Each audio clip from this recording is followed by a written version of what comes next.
They've been tied or in the lead entering the fourth quarter of every game this year. But Lamar Jackson has just one touchdown pass and 4 interceptions in fourth quarters, and that has contributed to his team being outscored by 42 points. Again, they've had double-digit leads in every game this year. The Eagles and the Ravens are the only two teams who can say that. The Eagles are unbeaten, and the Ravens are sitting at 3-3. That was your game this week, Kimberly. So in between the dance moves that we saw a little bit earlier, what did you see, and what are they saying about the struggles of Lamar Jackson in the fourth quarter? So within that building, they are saying that it is us.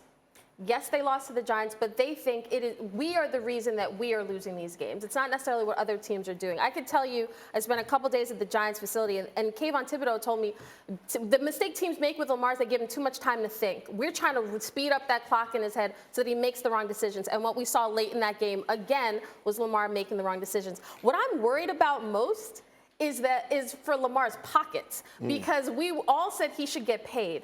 But these are the moments where the Ravens will say, you know what, you're in a conference with Patrick Mahomes and Josh Allen, guys who can score at will, guys who feel like they are inevitable. Like when the ball is in their hands, they inevitably will get in the end zone. And we have you, we believe in you, you're elite. But when you have 5 fourth quarter turnovers in 6 games and you had 10 combined in 4 seasons, that is troubling.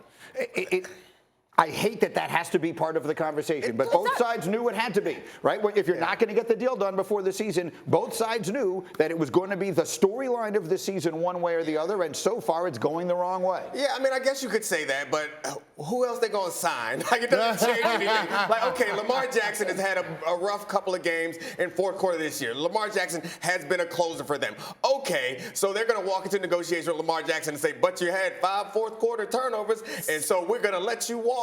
Like it just doesn't add up to me. We all agree he should have gotten paid, but this is why them not getting a deal done before the season started. Right. This was my fear, because everything that he does, an already over-scrutinized player, will then be scrutinized even more. And when you have these fourth quarter issues, and the team, there are so many issues on this team as far as injuries, as far as play calling, there's just there's a lot happening. So it does beg this question to me, Chris. Football analysis, they have had a disappointing start to their season. How much of the blame for that is reasonable to place on the quarterback? Well, I think a significant portion of the blame, but I think we have to keep things in their proper perspective, right? Because you're talking about an inconsequential interception in the fourth quarter against the New York Jets in week 1. That play didn't matter. We're boiling this down to 2 games. The multiple turnovers in the fourth quarter against the Bills and the multiple turnovers in the fourth quarter against the New York Giants. Now, I don't know if it's a matter of Lamar pressing because he has a suspect defense, a defense in their 3 losses that has allowed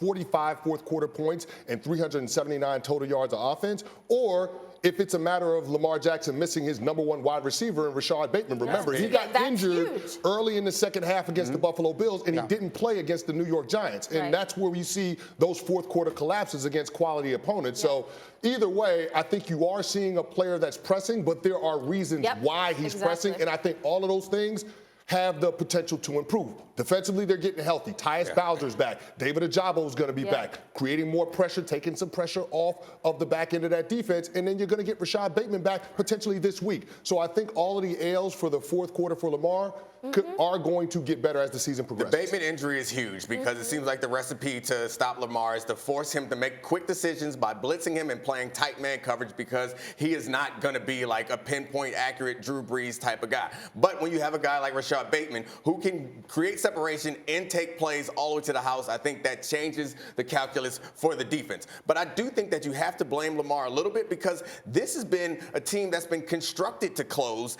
in part because they run the ball so well. And in some of these games, their fourth down conversion attempts that they used to be guaranteed because of Lamar's running ability. And I don't know if it's about play design or it's about Lamar Jackson's execution, but they aren't doing that this year. I said this earlier about Brady and about Rodgers. The same applies. As disappointing as it's been, the best news, no one in the division is ahead of them. They're actually in first place in the AFC North, as disappointing as it has been. We'll have much more on that as we go. But thank you for watching ESPN on YouTube. For live streaming sports and premium content, subscribe to ESPN+.